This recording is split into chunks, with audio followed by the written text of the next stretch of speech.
Hello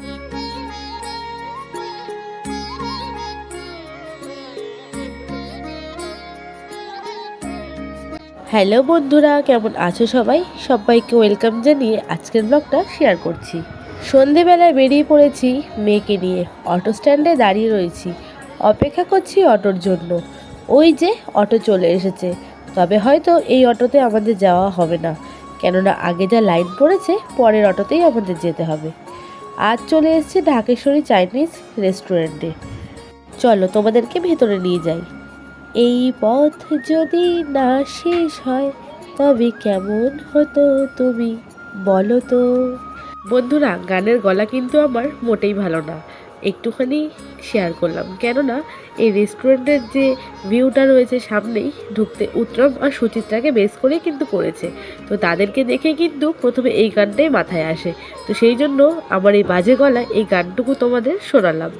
তো চলো তাহলে ভেতরে যাই। আজকের কি খাওয়া দাওয়ার মেনু কি রয়েছে না রয়েছে সমস্তই কিন্তু তোমাদের সঙ্গে শেয়ার করব। তবে আজকে ওকেশনটা ছিল আমাদেরই এক বান্ধবীর জন্মদিন। তার জন্মদিনের ট্রিট দিতেই আমাদের সবাইকে নিয়ে গেছিল ঢাকেশ্বরী চাইনিজ রেস্টুরেন্টে।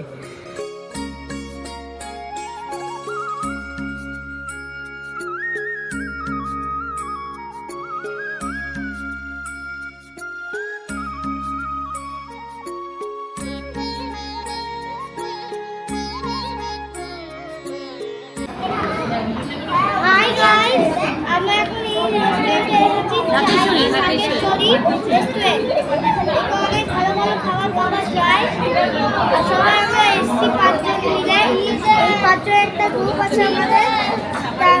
তো ঠিক আছে, আজকে আমরা এসেছি। তো আজকে আমরা খাবো অনেক টেস্টি টেস্টি খাবার। আর এই যে পেও না বলতে চাচ্ছি, এখন আমরা দেখো কি করলো, খামচিয়ে দিল। আর হচ্ছে আমরা খাবার অর্ডার করেছি, 10 মিনিট আসছে। শুনলে তো বন্ধুরা পাকা বুড়োর কথা।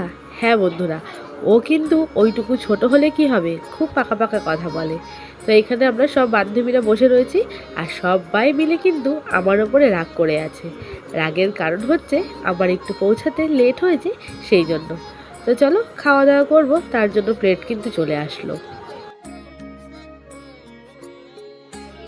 তবে বন্ধুরা একটু দেরি হয়নি কিন্তু পৌঁছাতে, আমার প্রায় অনেকটাই দেরি হয়ে গেছে।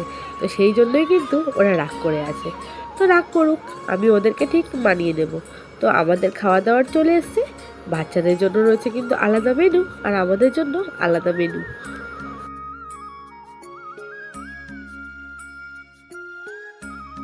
যারা কল্যাণীর কাছাকাছি থাকো তারা কিন্তু এই রেস্টুরেন্টটা হয়তো অনেকবারই এসেছো। আমিও পার্সোনালি অনেকবারই এসেছি। এখানকার খাওয়া দাওয়ার কোয়ালিটি থেকে শুরু করে কোয়ান্টিটি সবগুলোই কিন্তু ভালো। আর আজকে একটা নতুন স্পেশাল ডিশ ট্রাই করেছিলাম, সেটা হচ্ছে এই ঢাকেশ্বরী চাইনিজের স্পেশাল ওদেরই একটা চিকেনের রেসিপি। আর খাবার দাবারের মেনুটা তোমাদের সঙ্গে শেয়ার করে দিলাম। রয়েছে noodles, mixed fried rice, Dhakeshwari special chicken, naan রুটি, তার সঙ্গে রয়েছে চিলি চিকেন। আর আমার মেয়ে যেহেতু রাইস ও কিছু খেতে চায় না, তো তার জন্য ওদের দুজনের জন্য রয়েছে বিরিয়ানি। তো যারা যারা যেটা খাবে সব কিছু বাচ্চাদেরকে শেয়ার করে দিয়ে দিচ্ছি।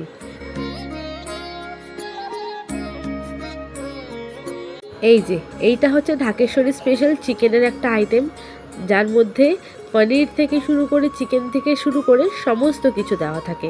আর ফ্রুটসের মধ্যে থাকে কাজু, কিশমিশ, আর ওপরে কিউব করে যেগুলো দেখতে পাচ্ছ এটা হচ্ছে ক্যাট যে পাইনঅ্যাপেল হয় সেইগুলো। এই চিকেনের আইটেমটা সত্যিই অসাধারণ। যারা কল্যাণীর কাছাকাছি থাকো, ঢাকেশ্বরীতে আসলে এই আইটেমটা কিন্তু অবশ্যই একবার ট্রাই করো।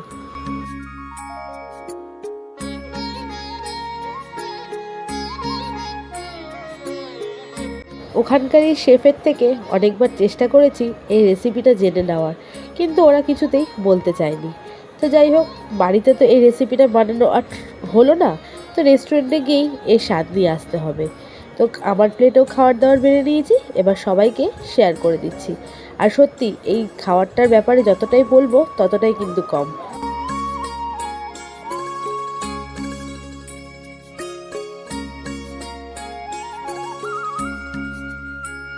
সবাইকে খাবারটা শেয়ার করে দিলাম, আর এবার আমরাও খাবার দাবার নিয়ে বসে পড়ব। দেখে মনে হচ্ছে কিন্তু এক প্লেট, কিন্তু এতটা খাওয়ারও আমরা সবাই মিলে খেয়ে শেষ করতে পারি না।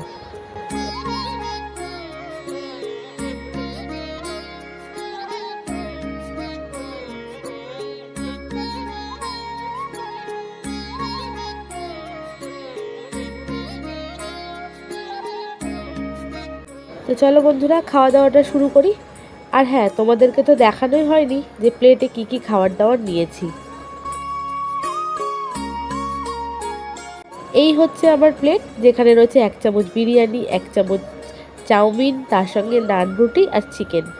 বাচ্চাদের থেকে বেঁচে যাওয়া প্রসাদ সবাই কিন্তু আমরা একটু একটু করে শেয়ার করেছি।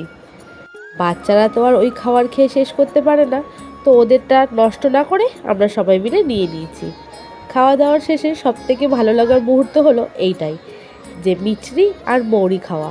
মৌরিটা কিন্তু যেমন ছিল তেমন রয়ে গেছে, মিছরির বাকিটা হয়ে গেছে ফাঁকা।